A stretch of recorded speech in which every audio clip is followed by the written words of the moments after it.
Now this ain't that video where I brag about 18 years swinging a metal detector and try to make you feel like I know a whole lot more than you do, because I'm not that person. But what I am is going to give you a touch of advice if you've not metal detected before, or if you've been metal detecting for 3 or 4 years. I can tell you, in the 18 years I've metal detected, it took me a lot of years to pick up the little pieces. I started before my family had internet in our home 18 years ago. We didn't have internet, and I'd always pick up magazines and get a little bit of information here and there that I could on different things. And here's the top 3 for me in 18 years of swinging the metal. Let's start with one that I was guilty of for a very, very long time. My first metal detector was an old White's machine, MXT, good machine, but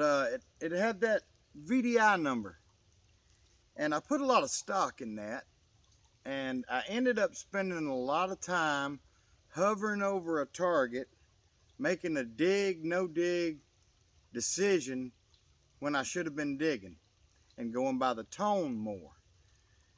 These modern machines have, this one here has 99 tones, the F75. You get a lot of information through your ear the more tones you have. Even if it's 4 or 5 tones, you're going to have an idea of what's in the ground. And the only time I'm worried about really using the VDI when I metal detect anymore is when I'm in a manicured yard, and you want to dig as few holes as you possibly can, and in those situations a lot of times I put a lot more stock in the VDI.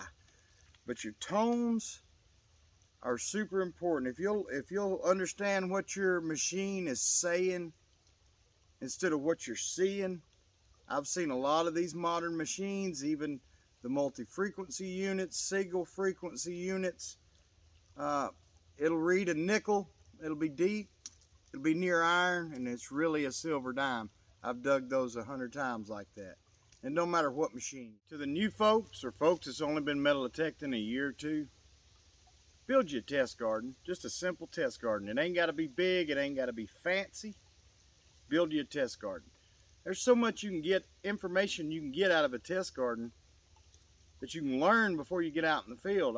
How does a fringe dime sound on your machine? On your machine, if it'll reach an 11-inch dime, what does that sound like? What does it sound like a little bit of iron in the game? Those are things you can learn before you get out there that'll help improve you pulling coins or artifacts from the iron. Practicing in a test garden is the second tip I would give anybody. I have a very elaborate test garden at home, mainly because I'm in love with the machines as much as I am with this great hobby, and I like to do a lot of testing in the test garden before I go in the field. I kind of know what that particular machine can do, and there's a lot of guys out there and gals that have been doing this a very long time that will tell you a test garden is a very good thing. It will improve your game immensely out in the field.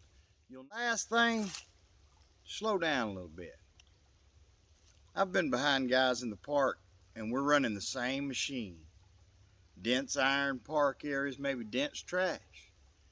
They're going through there, boy, they're whooping that thing, whooping that. And I know this new equipment, it's fast. It's real fast in the iron. But I went behind friends of mine that were in a hurry, going slower, and pulled stuff behind them time after time after time because they didn't slow down. So my last little piece of advice on getting started and getting better, slow it down. I appreciate y'all watching. I hope these beginner series is helping some of you folks out there. Hit the like button. Give me a thumbs up, man. Subscribe if you feel like it. I'll talk to y'all next time.